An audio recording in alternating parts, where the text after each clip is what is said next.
So today is Monday, February 10th. For those of you watching the news about Meta, you'll know that today we had our third round of layoffs in the company's history. The first was in 2022, and then another round in 2023, and now we've had the most recent. I just wanted to say up front that I was fortunate enough on this occasion and the two prior to have been spared and to still have a job. I know many of my colleagues did not get this privilege, so I'm grateful to still be around. I wanted to make this as a brain dump of my thoughts on the day and some of my observations of what's going on. This video will have some juicy information, so make sure you don't click off and please watch until the end to get my full perspective of what's going on.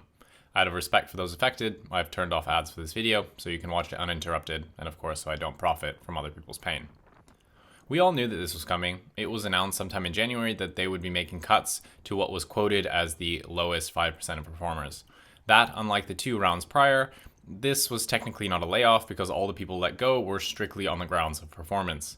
In practice, what this meant was that anyone in the most recent performance cycle who received a rating of meets none, meets some, or meets most was placed right into the firing line. There was a mechanism for managers to flag a small number of people who received these ratings but were, quote, trending in the right direction, and because of this, some people were able to be spared despite actually getting the rating.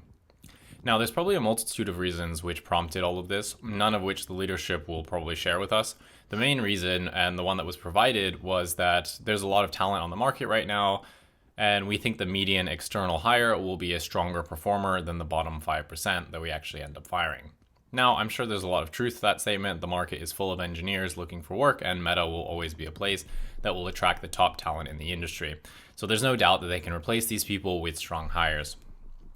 I think that another element, and this would never be admitted in public, is that the stock price has a lot to do with it. If you haven't looked at a chart at Meta's stock, then take a second to do so. Since 2022, we basically hit rock bottom, and since that, the stock has shot up like a rocket.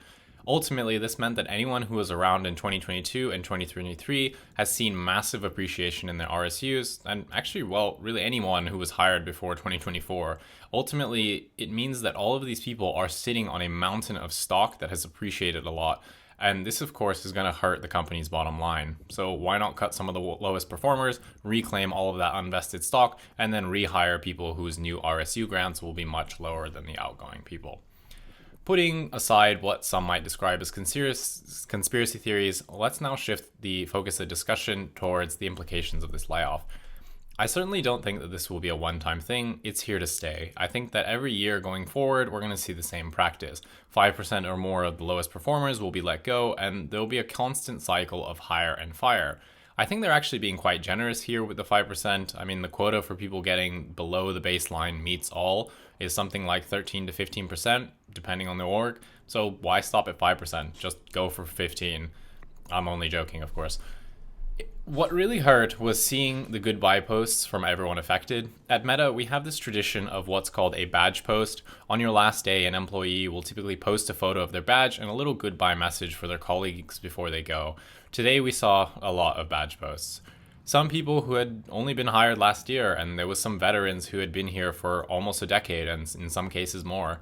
Nobody was really spared. What really stood out was just the brutality of it all. I saw badge posts from mothers who are still on maternity leave, confused as to how they can be fired if they're still on leave.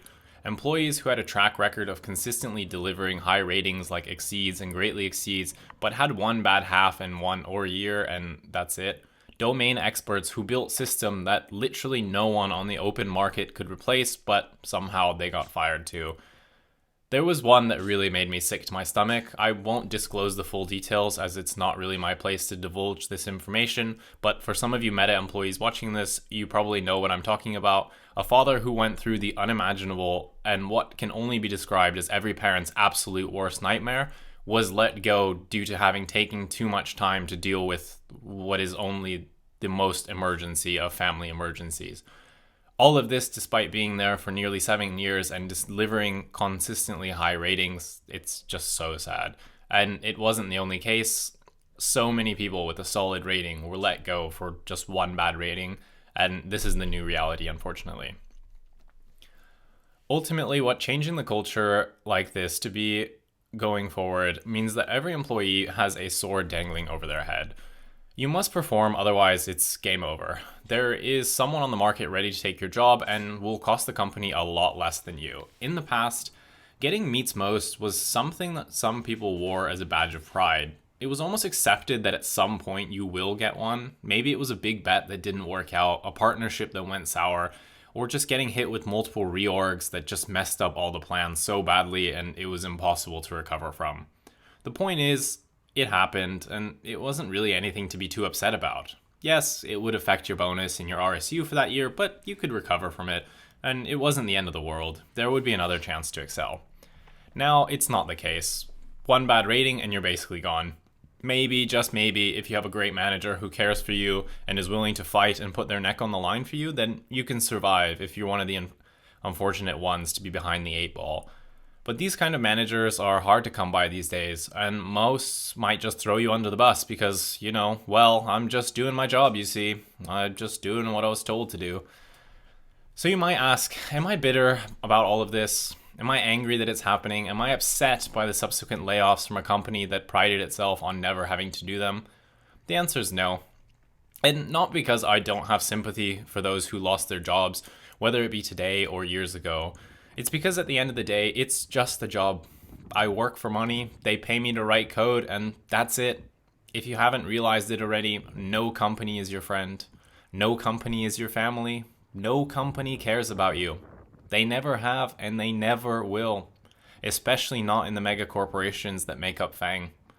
Depending on your level, you, me, we're all just cogs in the machine.